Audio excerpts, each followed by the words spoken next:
J.B. Pritzker of Illinois wants to ban firearms advertisements. Let's go ahead and talk about it.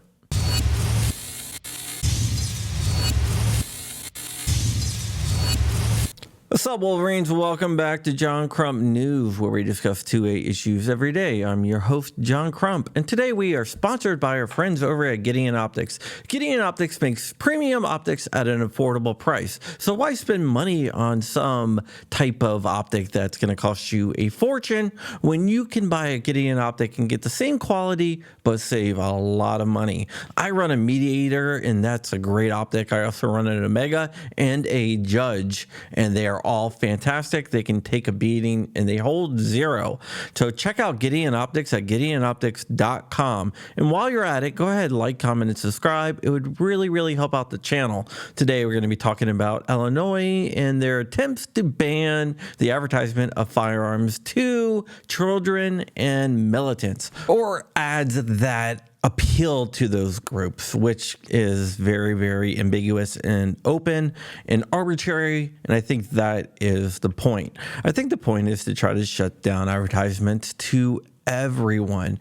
But Illinois says that they want to stop all these advertisements. Now, I've never seen an ad targeting militants, but they are talking about things like the JR-15, which is a .22 rifle patterned after an AR-15, and it is meant to teach gun safety and to teach kids responsible shooting with a rifle that looks like their fathers or their mothers or whoever is teaching them to shoot, which I think is a good thing. I also think that this law will be abused, and I think you probably think the same thing, because what they would do is say that every ad resonates with militants and they will launch lawsuits and everything like that. This is a plan that I've seen anti-gun groups like Everytown, Brady, Giffords, and many others talk about. And now they are putting it into fruition through states like Michigan and anti-gun governors like J.B. Pritzker. Even though his family does own a shooting range in Wisconsin, he probably doesn't want you to know that. But yes, they do own a shooting range in Wisconsin. So what do I think about this? I think it is a violation of the First Amendment, and I'm hoping that the courts smack it down, because this is 100% a First Amendment issue, and I think that they will win in court. This is not so much a Second Amendment issue because it deals with speech and not the actual firearm itself. Although an argument can be made that by preventing advertisements of firearms, you are violating someone's Second Amendment, but I think the First Amendment argument is a lot stronger in this case.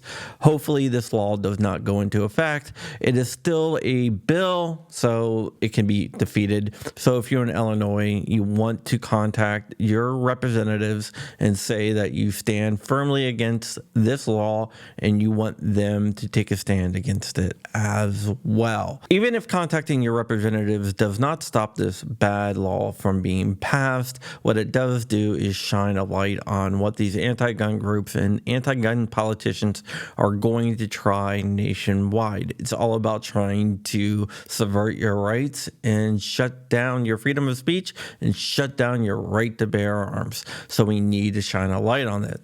All right, guys, that's it for right now. There might be some other stories breaking. Go ahead, check me out at MLN.com. I have a very interesting story that's getting a lot of traction over there. I will be on Cam and Company today, or between 3:30 and 4:30. So go ahead and check me out over there. With that said, that's all I have for you today. So stay ever vigilant, stay ever free, keeping the fight. I am out of here. Wolverines, motherfucker.